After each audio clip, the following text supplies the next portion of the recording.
সকাল থেকেই আজ টুপটাপ বৃষ্টি। বৃষ্টি বন্ধের কোনো নামই হচ্ছে না। সকাল থেকে সমানে বৃষ্টি।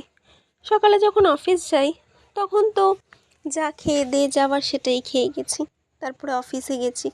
এইবার শুরু হলো বৃষ্টি। দুপুরের খাবারে রুটি তরকারি যেমন প্রত্যেক দিন থাকে তাই নিয়ে যাওয়া হলো।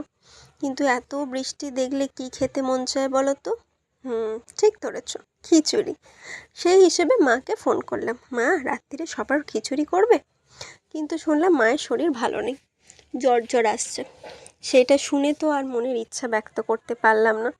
যদিও আমার মা আমাকে জানিয়েছিল যে যতই কষ্ট হোক তোর রাত্রিরের ভাত তুই পাবি, কারণ আমি রাত্রে ভাত খেতে বড্ড ভালোবাসি।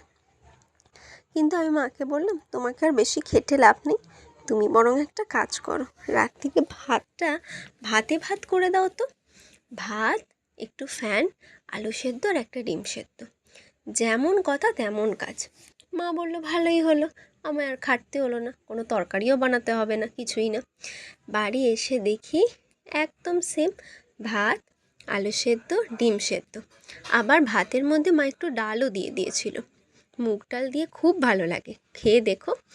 আর যেমন পছন্দ আমার সবারই, প্রত্যেক বাঙালির, তার মধ্যে একটু ঘি দিয়ে দিলাম, ডিম সেদ্ধ।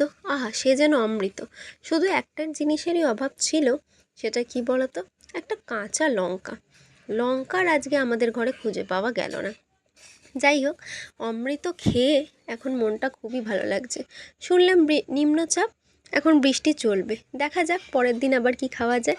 কেমন লাগলো জানিও, আর বৃষ্টির দিনে তোমাদের পছন্দের খাবার কি সেটাও আমাকে কমেন্ট করতে ভুলো না। টাটা।